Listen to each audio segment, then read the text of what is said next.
بالکل بے بس تھے ہم. کس نے ہمیں پروان چڑھایا؟ خدا نے ہمیں ہماری ماں کو وسیلہ بنایا.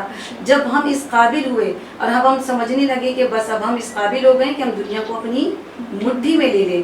ہم اتنا کیوں کرتے ہیں؟ اس کی وجہ یہ ہے کہ ہمارے دماغوں میں عقل ختم ہوتی جا رہی ہے اور غرور اور تکبر کا قبضہ ہو چکا ہے. ہم اکڑتے اس لیے ہیں کہ ہم اللہ کو مانتے تو ہیں مگر اللہ سے معرفت نہیں ہے. اگر ہم بلکہ کہا جائے کہ ہمیں اپنی خود کی معرفت نہیں ہے کہ ہمیں خدا نے خلق کیوں کیا ہے, ہم دنیا میں کس مقصد سے پیدا کیے گئے.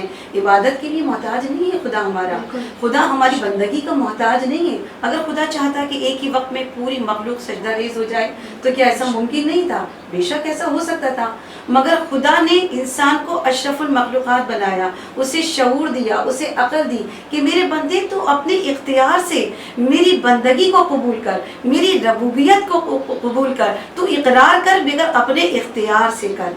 کیوں؟ کیونکہ تو سمجھ, فکر کر, تدبر کر. مگر ہم اور آپ کیا کرتے ہیں کہ ہم نے قرآن تو پڑھ لیا, سمجھا نہیں, گمراہی کا شکار ہو گئے.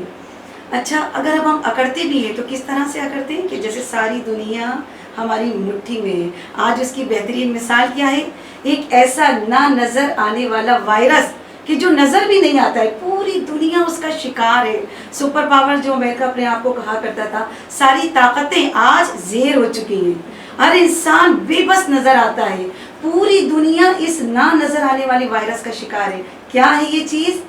یہ صرف قدرت ہے. بتا دیا خدا نے, تم کتنا بھی عروج حاصل کر لو, تم کتنی بھی جدت کر لو, تم کتنی بھی ترقی کر لو, وہ وحدہ لا شریک ہے. اس وہ اللہ کل شیء قدیر ہے, وہ ہر چیز پر قدرت رکھتا ہے. بہت خوب سمجھایا اور آپ نے. اب ناظرین کرام, ہمارا بریک کا ٹائم آ گیا ہے.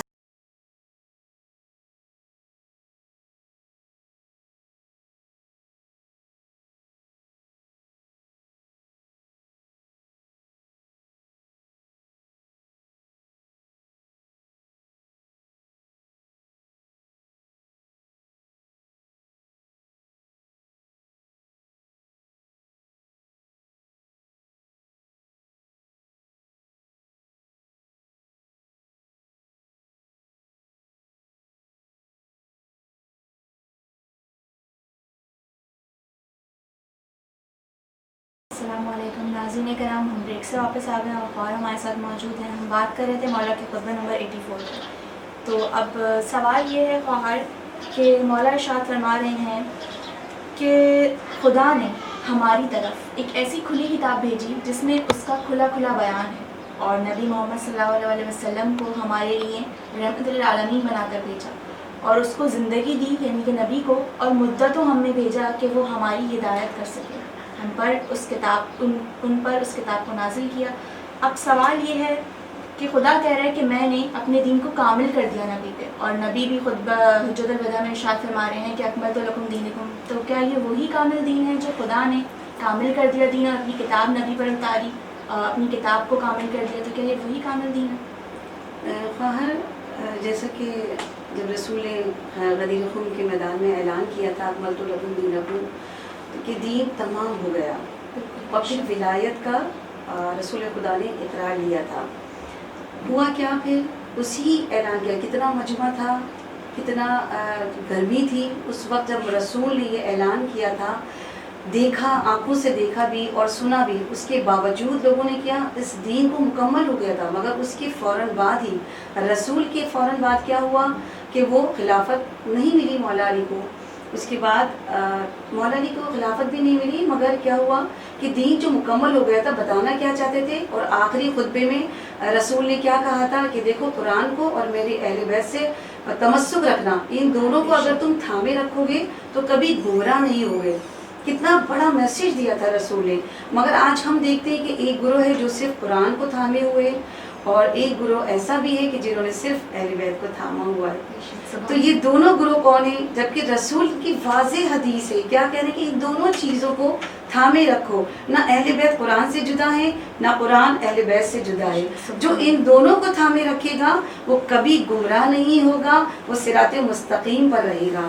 اور ہم دیکھتے ہیں کہ رسول کے فوراً بعد ہی اس دین, جو دین مکمل ہو چکا تھا, مگر اس دین کی کیسی شکل اختیار ہوئی, اور آج تک آج تک وہ دین جو مکمل ہو چکا تھا مگر لوگ گمراہ ہو گئے، اس دین سے ہٹ چکے ہیں. کیوں؟ کیونکہ کسی نے رسول کی حدیث کو مکمل طور سے اپنے اوپر جذب نہیں کیا، سمجھا نہیں. یا تو قرآن بھی سمجھنا آسان نہیں ہے، ان کو سمجھنے کے لیے اہل بیت کا ذریعہ، اہل بیت کا وسیلہ ہونا ضروری ہے. اور جنہوں نے اہل بیت کو سمجھ لیا تو بس فقط علی علی یا مولا مولا کریں گے، شفاعت ہو جائے گی. اور قرآن، نماز، روزہ یا تقویٰ، یہ دینداری یہ کیا ہے کہ جن کے لیے پروردگار عالم نے جنت کو خلق کیا، جن کے اعزاز میں پروردگار عالم نے پوری دنیا کو خلق کیا، ان کے لیے وہ دیکھیں کہ ان کا عمل کیا ہے، ان کا کردار کیا ہے، ان کا کیا ہے. آپ اگر ان کو دیکھیے تو ہمارا کردار کیا ہے، ہم میں تو اتنی سی بھی جھلک نہیں ہے. اور آپ نے بہت عمدہ سمجھایا، ہم بہت شکر گزار ہیں آپ کے. اب ناظرین کرام، ہم اپنے پروگرام کے دوسرے حصے کی طرف چلتے ہیں، جہاں ہم یہ سمجھنے کی کوشش کریں گے خواہر سے کہ خداوند متعال ہمیں اس مولا نے جو خطبہ ارشاد فرمایا اس کے متعلق ہمیں کیا سمجھا رہے ہیں، کیا کوئی تنبیہ دے رہے، کوئی ایسی آیت نازل فرمائی ہے اس نے. تو خواہر پلیز آپ اس پہ کوئی وضاحت کریں. خواہر آپ نے بہت خوبصورت سوال کیا ہے کہ پورا قرآن پروردگار عالم انسان کو، بنی نوع انسان کو خوبصورت انداز میں سمجھا رہا ہے. اور اس سے خطبے سے ریلیٹڈ قرآن مجید میں سورہ بنی اسرائیل کی آیت نمبر 37-38 میں پروردگار عالم یہ سمجھا رہا ہے کہ روئے زمین پر تکبر سے نہ چل. کیا تو زمین کو چیر سکتا ہے؟ کیا تیرے قد کی لمبائی پہاڑوں کو تک پہنچ سکتی ہے، پہاڑوں کو چھو سکتا ہے، آسمانوں کو چھو سکتا ہے؟ کتنی خوبصورت طریقے سے پروردگار عالم نے بتا دیا کہ تو جو اتنا اکڑ کر چلتا ہے زمین پر، کیا تو نہیں جانتا کہ تو ایک دن فنا ہو جائے گا، یہ پوری دنیا فنا ہو جائے گی. کیا باقی رہے گا؟ تیرا کردار باقی رہے گا، تیرا عمل باقی رہے گا. اور تو جو اتنا کرتا ہے تو کیا کر لے گا؟ زمین کو چیر دے گا. کتنے جو اپنے خدائی کا دعویٰ کرتے تھے، فرعون کو دیکھ لیں، شداد کو دیکھ لیں، نمرود کو دیکھ لیں، ان کا کیا حال ہوا؟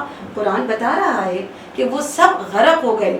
کیا ہوا ان کا انجام؟ کہ وہ سب فانی ہو گئے. اور تو جو اتنا اکڑ کر چل رہا ہے کیا کر لے گا؟ کتنا تیر مار لے گا؟ کتنی حکومتیں حاصل کر لے گا؟ تو کیا کر لے گا؟ مگر ایک نہ ایک دن تجھے فنا ہونا ہے. تو کچھ نہیں کر سکتا. میں چاہوں تو آج بھی بے بس ہے. نہ تو زمین کو چیر سکتا ہے اور نہ تو آسمان کو چھو سکتا ہے. اگر تو اس قابل ہے تو فقط اور فقط اپنے رب کی وجہ سے ہے. ورنہ اگر دیکھیے پروردگار عالم کہ کتنے بھی ہم حاصل کر لیں، کتنے بھی ڈاکٹر بن جائیں، انجینئر بن جائیں، کتنے سائنٹسٹ ہیں، مگر جب قضا آتی ہے تو وہ یہ نہیں دیکھتی کہ اس کا عروج ہے یا زوال ہے. وہ جب آتی ہے تو نہ وہ جوان دیکھتی ہے، نہ بوڑھا دیکھتی ہے، نہ بچہ دیکھتی ہے. جب قضا آ جاتی ہے تو اسے دنیا سے جانا پڑتا ہے، لوٹ کے تو اسی کی طرف لوٹ کے اپنے رب کی بارگاہ میں. بہت خوب آپ نے سمجھایا.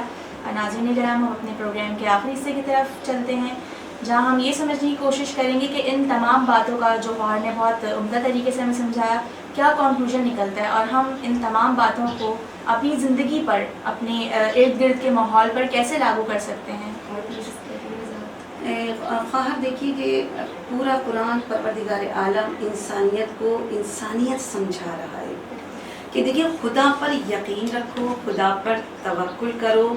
کہ خدا نے جو دنیا بنائی ہے نا، پروردگار عالم نے اس کائنات کی بنیاد علم پر رکھی ہے اور کہا کہ اے بنی نوع انسان، دنیا کو تیرے لیے بنایا ہے، تجھے اس دنیا کے لیے نہیں بنایا. لہٰذا اس دنیا میں رہ کر تو اپنی تربیت کر، تو اس دنیا کی، اس کائنات کے ذرے ذرے سے فائدہ اٹھا، استفادہ حاصل کر. اس پوری دنیا کو تیرے لیے سجایا ہے، تجھے اس کے لیے نہیں بنایا. لہٰذا کہ تو ان سے فائدہ حاصل کر، تو اپنی کردار سازی کر، تو آخرت کی تیاری کر.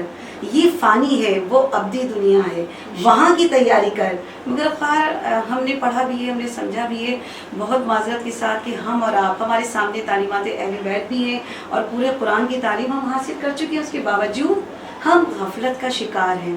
ہم آج بھی ہم یہی سمجھتے ہیں کہ جیسے ابھی ہمیں دنیا میں اور رہنا ہے. پلاننگ کیا ہے کہ ہم نے کیا کیا ہوا ہے، اتنی لمبی لمبی پلاننگ کی ہوئی ہے، ہم نے سیونگز کی ہوئی ہے، ہم بڑی بڑی عمارتیں بنا رہے ہیں، کتنا ٹائم لگ رہا ہے ان میں.